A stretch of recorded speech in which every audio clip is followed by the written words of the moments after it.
Welcome to this Techtalk video in English. It's about this sock. It's called Leicht.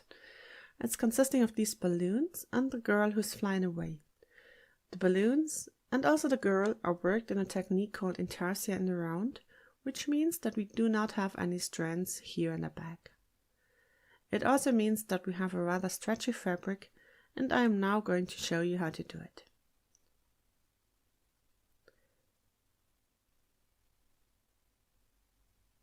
I have prepared a little example, so this is a small circumference sock with heavier yarn. It's got 30 stitches and attached is currently this skein of yarn here, the grey. So we are working on a grey sky today.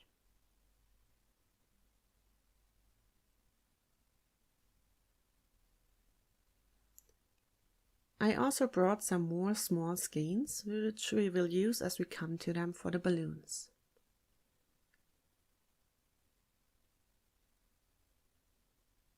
This sock has a single color section in the back. This is where we can vary sizes, and this also means that we do have to work until we are in the middle of the round to start the first balloon.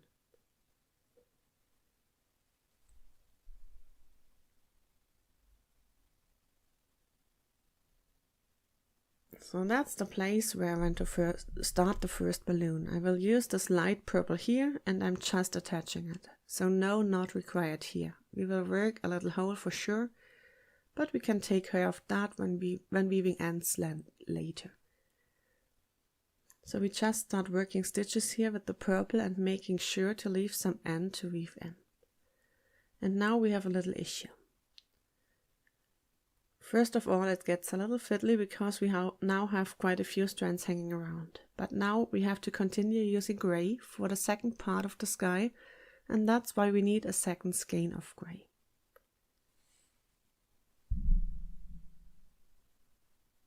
So we are using this one as a second one to knit back to the beginning of the row. Leave a small tail to later weave in ends and close in any gaps and just start knitting again.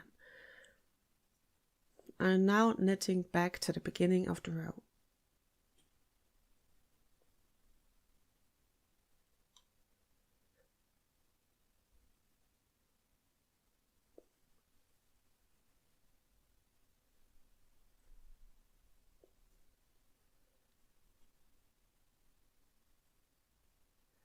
So I'm now back at the beginning, and I just can't continue to knit now.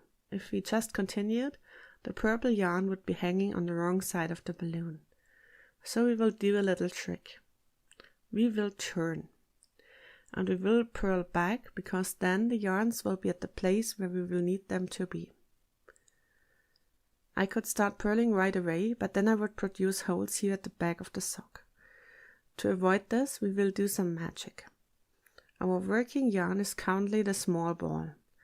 To close the gap, I am taking the yarn that is attached to those stitches on the right side, and I'm going to cross it.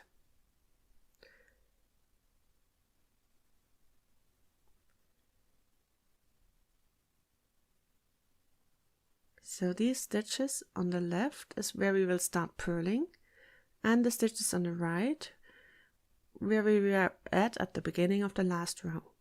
We did those stitches with this yarn. I'm now crossing the two skeins just like that. We do have a cross now right here. It looks a little bit disturbing because we have this strand of yarn here somewhere in the middle of the sock. But that's okay. We will take care of that later on. We now have to make sure that when we start purling, this crossing strand will remain at the beginning of the row.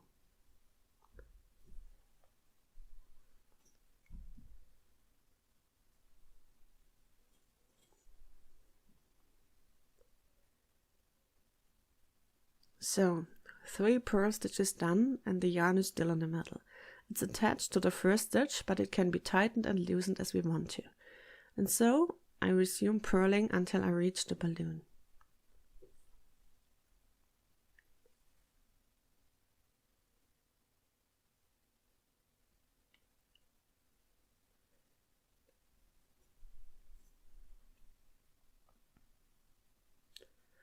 I am now at the stitch where I have to continue in purple because the balloon grows wider. There's 3 stitches in the first row and 5 in the second.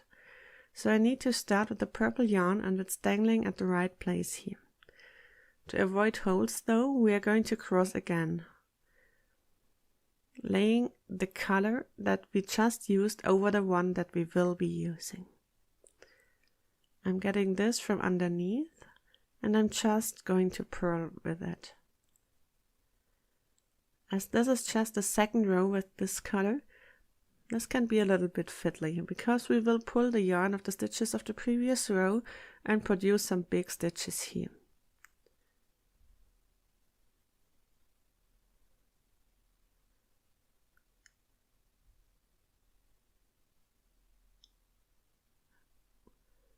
I now reach the end of the balloon, so I have 5 stitches in purple. I now have to cross the yarn once again, and this means that we have to cross the purple yarn with the strand that is here in the middle of the sock, that we used to do our pre-cross at the beginning of the row. We will have to work with this strand, so I'm going to pull a little at it to have some more yarn available.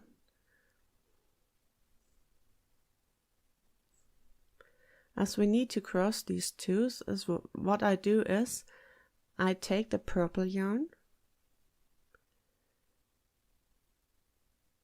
and I insert it into this loop and get it out of my way.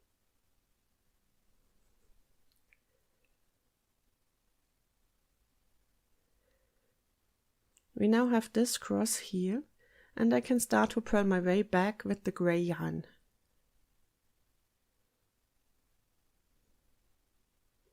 I purl stitch number 1 now, and now we can tug a little bit at the purple and the gray ends to tighten up the stitches from the previous rows, so that they look a bit neater.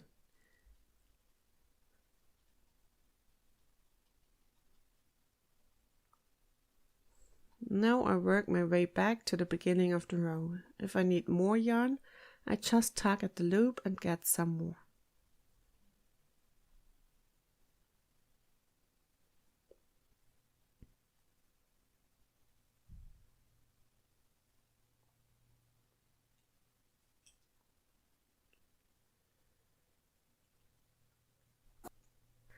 Now I'm back and looking from the outside, and I still have this loop. I can get rid of it by just pulling at this skein and pulling it tight. So here you can see the connection between those 2 stitches. There will be a little seam showing, but there won't be any holes. I will be now starting the next row, and it's going to be a knit row again. This means I'm going to use the yarn that I just used to purl back to the beginning of the row, which is the big skein. And I'm also going to do the same trick again. I'll be using the yarn of the stitches I used for the stitches that I purled at the very beginning of the last row, the small yarn, and I'm pre-crossing my yarns.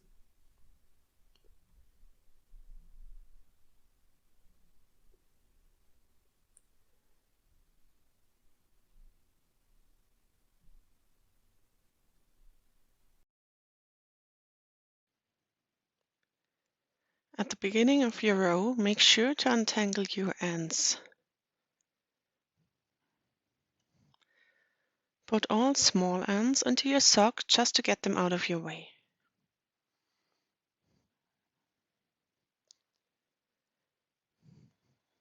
As I said, I will be continuing to knit with this strand of yarn, and this means I'm going to use this one as the yarn to make the first cross.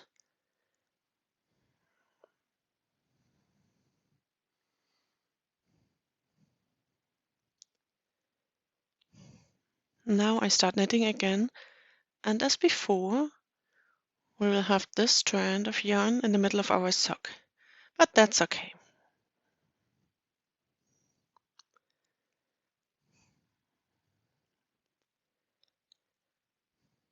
We are now knitting to our balloon, which gets even wider now.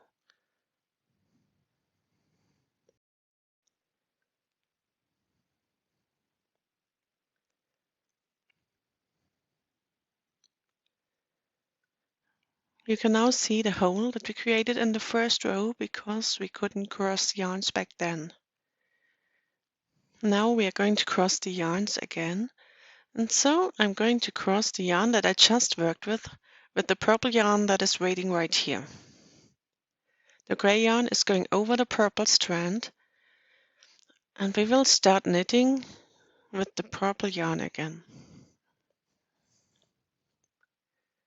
You can now tug at the gray yarn a little to make the connection a little bit tighter, but it's not actually needed. You can take care of that on your way back.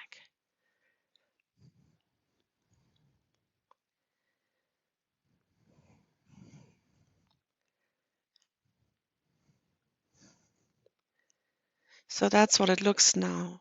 We are now at the point again where we need to change colors. The yarn that is waiting for us is the loop again, because the last color before we reach the end of the row. I'm going to enlarge the loop, and I will be crossing the purple yarn with the gray. So I'm inserting the gray into the gray loop.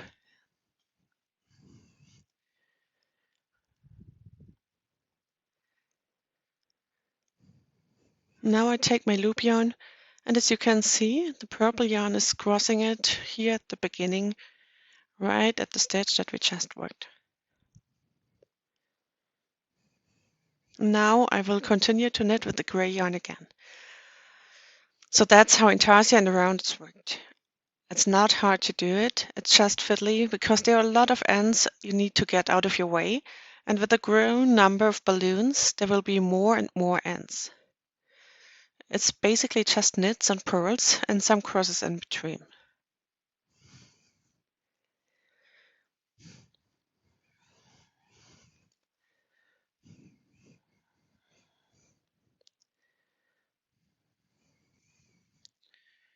We are now at the end of our row, and we can now tug at the yarn belonging to our loop from the outside and pull it tight.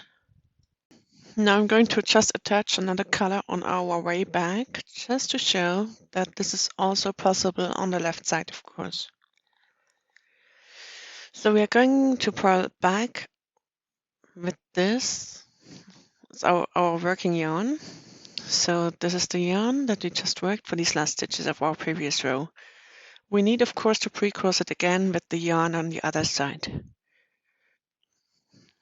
I'm doing the pre-cross. So that's the way we want to have it, with the yarn here in between, and it's basically attached to the first stitch, or just before the first stitch actually. So I'm purling back.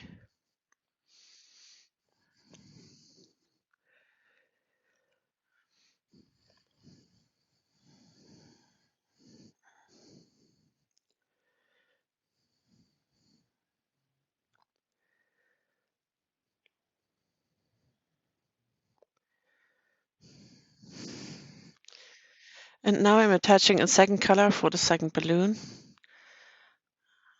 And just like before, I just start working with that.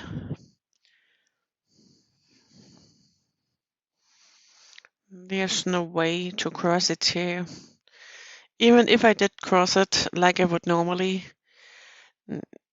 due to the fact that this end is not attached anywhere, this will just not have the desired effect that we would have later on. So 3 stitches of balloon.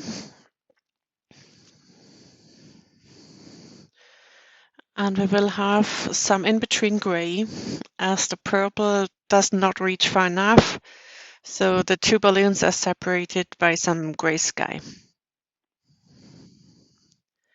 We also have this in the actual pattern, like here, for example. So I'm using this little skein of gray, and I attach it, as I did with the red before, to take care of those in-between stitches.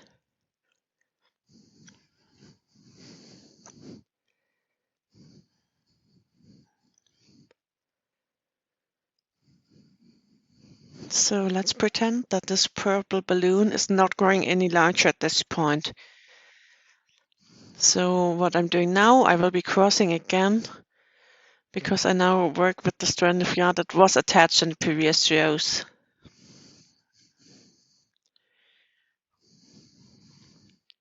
That's a little bit of a small tail that we had, so let's just pull this one a little longer. So I'm crossing the gray over the purple, so we will be able to use the purple now to continue.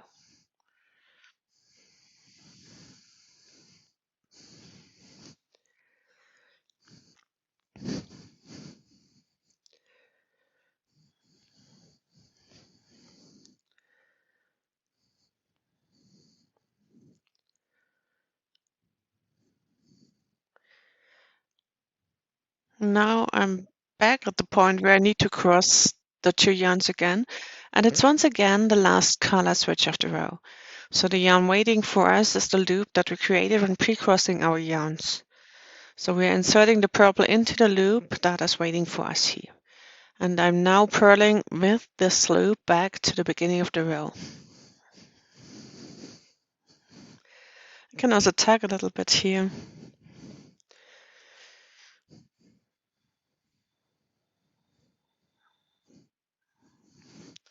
Yeah, so now this one will sit tighter.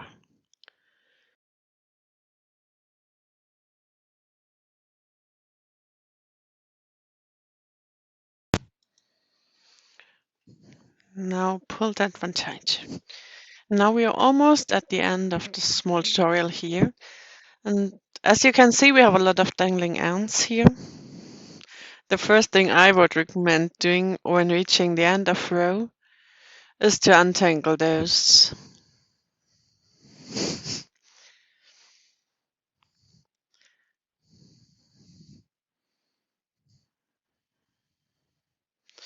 So I did this off camera. It's quite hard to work around it.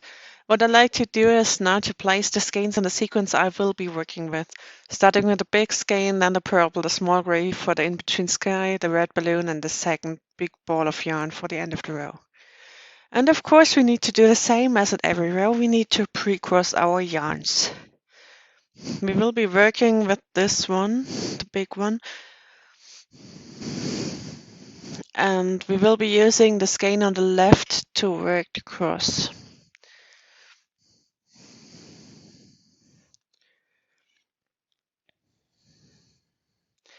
So this is our working yarn, and I'm now just pulling the second skein around it and put it out of my way.